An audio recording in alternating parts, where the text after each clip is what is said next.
Olá, pessoal! Sejam muito bem-vindos à nossa videoaula da lição 6, Quem segue quem? Hoje o nosso papo tem aquele tom de aula magna, sabe? O nosso grande objetivo aqui é meio que tirar a roupagem formal daquele organograma tradicional e tentar entender de fato a dinâmica viva e humana do poder, dos grupos e do pertencimento. Para nossa turma de pós-graduação e para os profissionais que estão ali na linha de frente das forças de segurança, seja na perícia criminal, nas polícias, nos bombeiros ou na medicina legal, entender quem realmente influencia quem não é só teoria, é sobrevivência. Então vamos juntos mergulhar fundo nessa análise do comportamento humano nas organizações. E para o nosso roteiro acadêmico de hoje, nós vamos passar por 5 pontos bem diretos: a dinâmica real dos grupos, o léxico da liderança, a alquimia do poder, as lentes situacionais e, por último, o rosto da instituição. Então, vamos começar pelo começo. Seção 1. A dinâmica real dos grupos. Quando a gente tira o foco daquele indivíduo isolado e passa a observar a ecologia humana dentro do ambiente de trabalho, fica muito claro que a formação de grupos não é um mero acidente de percurso corporativo. Na verdade, é um mecanismo humano de sobrevivência profundíssimo. A gente se agrupa por proximidade, por afinidade, por confiança e, especialmente na segurança pública, por causa do risco compartilhado. E olha, quando esse sentimento de pertencimento clica, o impacto é gigante. Fazer parte de um grupo muda a liberdade de fala, o nível de engajamento e até a capacidade de adaptação. Em resumo, a segurança psicológica do ambiente ganha uma cara totalmente nova. E isso nos traz para um comparativo que é essencial no nosso dia a dia: cargo versus status. O cargo é aquela caixinha desenhada na estrutura formal, a função oficial. Já o status é outra história, né? Ele representa o prestígio real, a centralidade e a visibilidade de alguém dentro daquele grupo. É super importante a gente entender que um grupo sempre, invariavelmente, distribui poder e visibilidade de um jeito diferente do que está escrito lá no Diário Oficial. Os grupos humanos criam o tempo todo essas hierarquias informais justamente para conseguir gerenciar tanto a cooperação quanto a competição de um jeito mais fluido. Avançando aqui, seção 2. O léxico da liderança. No meio daquela panela de pressão que é o serviço público, a gente acaba misturando alguns verbos fundamentais. Mas reparem só nas diferenças. Chefiar está amarrado à posição formal e burocrática da pessoa. Comandar é aquela ação hierárquica e direcional, que é absolutamente vital quando se está sob pressão tática ou operacional. Coordenar, gerenciar e supervisionar já lidam com o alinhamento dos processos, dos recursos, para garantir que o trabalho saia com qualidade.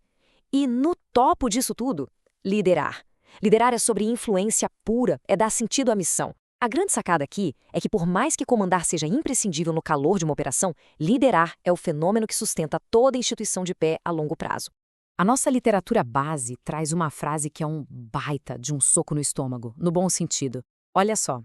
Liderar não é apenas ocupar uma posição acima dos outros, é sustentar as condições para que as pessoas consigam trabalhar melhor, conviver melhor e entregar melhor. Sinceramente, essa é uma âncora de comportamento que serve para balizar a carreira inteira de qualquer profissional de segurança pública. O que nos leva à nossa seção 3, a alquimia do poder. Trazendo a sociologia clássica para o nosso chão de fábrica, a gente nota um contraste bem interessante de forças. De um lado, a gente tem a visão do Max Weber sobre a autoridade estrutural, especialmente aquela base racional legal, que é a espinha dorsal do serviço público, totalmente calcada na lei e nas regras. Mas na prática, a dinâmica muda com a lente de frente Raven sobre as bases táticas do poder. Sabe aquele poder que vem do fato de o colega ser um super especialista? Ou o poder de referência e admiração? Ou até mesmo o poder coercitivo? O ponto-chave é: a estrutura legal e o regulamento te dão a caneta, mas são essas bases táticas que geram a influência real para fazer a engrenagem rodar. E é exatamente aí que mora a alquimia do poder. A sabedoria está em não se escorar em uma fonte só. Um gestor de excelência é literalmente um alquimista. Ele mistura a autoridade formal do cargo com o conhecimento técnico, construção de confiança e a força gigantesca do próprio exemplo. Cada um vai achar sua própria medida, dependendo do seu estilo mais autêntico e, claro, da prudência de saber aplicar a dose certa para cada tipo de situação. Seção 4. Lentes e estilos situacionais. Quando a gente olha para o espectro de tomada de decisão, autocrática, democrática e liberal, a maior armadilha é o gestor tentar escolher um estilo só e casar com ele para sempre. Não existe uma receita de bolo que resolva todos os problemas do serviço público. Ter maturidade na liderança significa saber com precisão cirúrgica a hora de centralizar e assumir o comando, a hora de sentar, escutar e construir com a equipe, e a hora de dar total autonomia operacional, como a gente faz com os peritos de cena de crime, por exemplo. E esses 3 grandes modelos funcionam como engrenagens que giram juntas. A liderança transacional garante que as metas e regras diárias sejam cumpridas. A liderança transformacional entra em cena para resgatar o propósito da missão pública e mobilizar o time quando a pressão aperta. E, unindo tudo isso, a liderança situacional ajusta a abordagem de acordo com a maturidade e a bagagem técnica que a equipe tem naquele momento específico. E, finalmente, chegamos à seção 5, o rosto da instituição. Trazendo toda essa teoria para a nossa realidade de alto risco, a gente precisa reconhecer uma coisa. Para o servidor lá na ponta, a instituição raramente é vista como uma logomarca abstrata ou um prédio do governo. Na esmagadora maioria das vezes, a instituição tem rosto, e é o rosto da chefia imediata. No dia a dia, é o gestor quem traduz o que é o Estado para aquele servidor.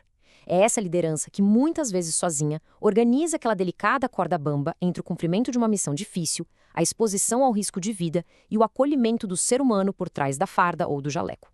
Para equilibrar essa balança sem deixar nada cair, a liderança madura se apoia em 4 pilares inegociáveis. Primeiro, a clareza, para poder direcionar o que precisa ser feito sem ruídos. Segundo, a justiça, para aplicar os critérios sem dar espaço para qualquer favoritismo.